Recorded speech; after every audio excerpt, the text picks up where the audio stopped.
नमस्कार दोस्तों, मैं हूं आपकी बबीता जी और आप सुन रहे हैं रात की महफिल, जहां हर कहानी अपने साथ कुछ अधूरी सांसें और कुछ पूरी ख्वाहिशें लेकर आती है। आज रात की दास्तां एक ऐसी औरत की है जो अपनी हर सांस में एक गजल जीती थी और जिसने एक अजनबी की आंखों में उतरकर अपनी रूह को आखिरी बार जिया।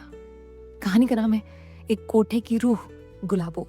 वो औरत जो इस कहानी का मुख्य किरदार है, उसका नाम था गुलाबो। लखनऊ के पुराने कोठे की रूह। वो उम्र की 40 की दहलीज पार कर चुकी थी, लेकिन उसके चलने में अब भी गजल जैसी लचक थी। उसकी चाल धीमी, लेकिन हर कदम में एक खामोश कहानी थी। उसके बदन से अब भी वो इत्र की महक आती थी जो मर्दों के दिलों में खलबली मचा देती थी। वो अब महफिलों की नहीं रही थी, लेकिन उसकी आंखों में अब भी वो जादू था जिससे कोई भी बच नहीं सकता था।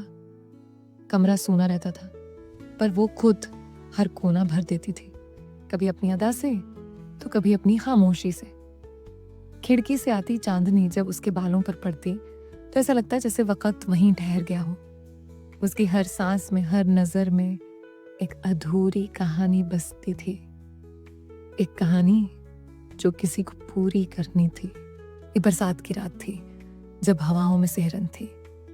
खिड़की से ठंडी हवा अंदर आ रही थी और गुलाबो अपने पुराने आईने के सामने बैठी थी।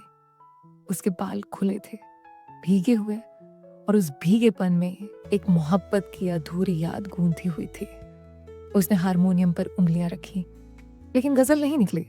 सिर्फ एक लंबी सांस निकली, गहरी, अकेली और बेहद गर्म। उसी रात एक अजनबी ने कोठे की सीढ़ियां चढ़ी। उसका नाम था रजनीश, एक युवा लेखक जिसकी आंखों में नाजुक कविताओं की चाह थी और दिल में कुछ अधूरी औरतों की कहानियां। उसने जैसे ही गुलाबो को देखा, उसकी सांसें थम गई। वो सिर्फ उसे देखता रहा।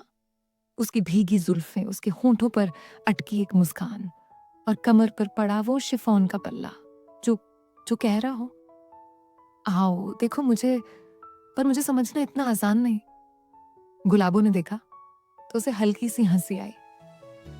तुम कोठे पर पहली बार आए हो ना? रजनीश ने सिर झुकाया। हाँ, और शायद आखिरी बार भी। गुलाबो ने उसकी आंखों में देखा। वहां एक बेचैनी थी, एक खिंचाव था, और उसी खिंचाव में वो खुद को खो बैठी। गजल शुरू हुई। वो नजर चुप के मुझे देख रही हूँ, जैसे जागते जागते एक उम्र कटी हूँ, जैसे जान बाकी है मगर सांस रुके हो, जैसे कोई फरियाद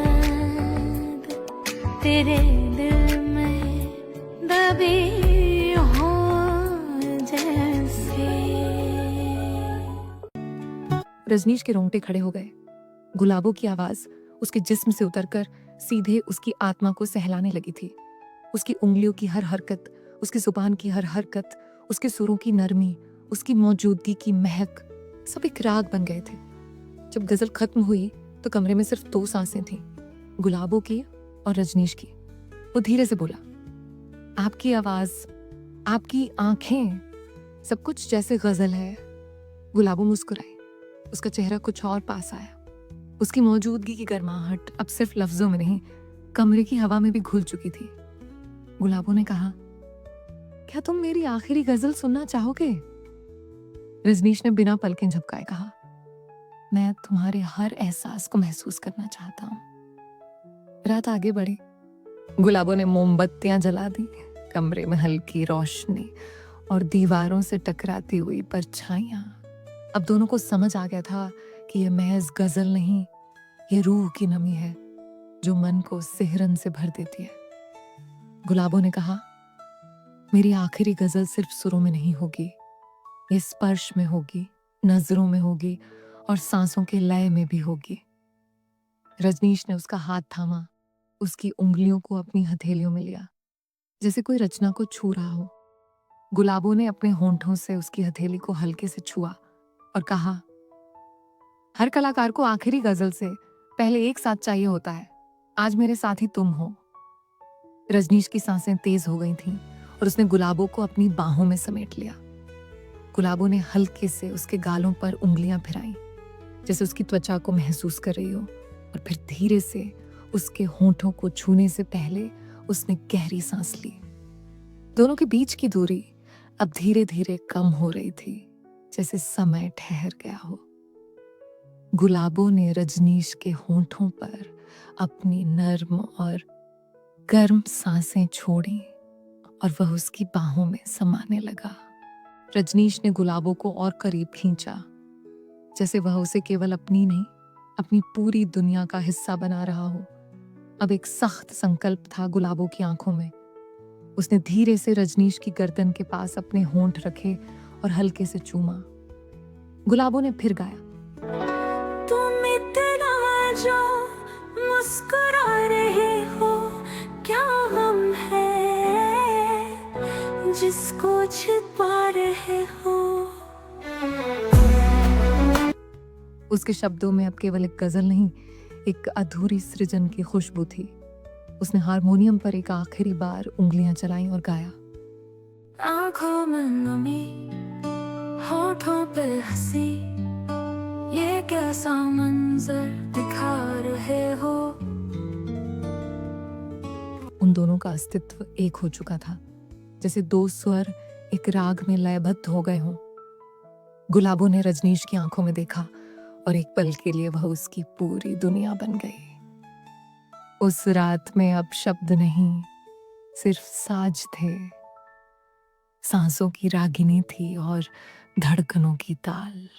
सुबह की पहली किरण उनके चेहरे पर पड़ी। गुलाबों की आंखें बंद थीं, लेकिन चेहरे पर सुकून था, जैसे उसने खुद को अपनी आत्मा में पा लिया हो। रजनीश ने धीमे से उसका हाथ थामा और पूछा, अब आगे क्या?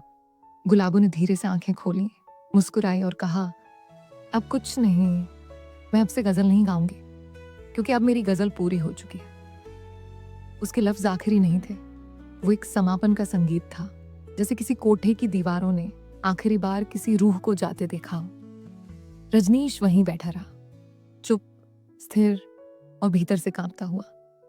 उसके लिए अब गुलाबों एक कहानी नहीं थी, वो उसकी सबसे खूबसूरत गजल बन चुकी थी। उसने अपनी डायरी में लिखा, गुलाबों, वो आखिरी सुर जो मेरे अंदर हमेशा के लिए गूंजता रहेगा। दोस्तों, अगर इस रात की कहानी ने आपके दिल में कुछ हसीन पल भर दिए हो, तो वीडियो को लाइक कीजिए, शेयर कीजिए और अगली रात की महफिल के लिए सब्सक्राइब जरूर कीजिए। शुभ रात्रि दोस्तों। मैं थी आपकी बबीता जी।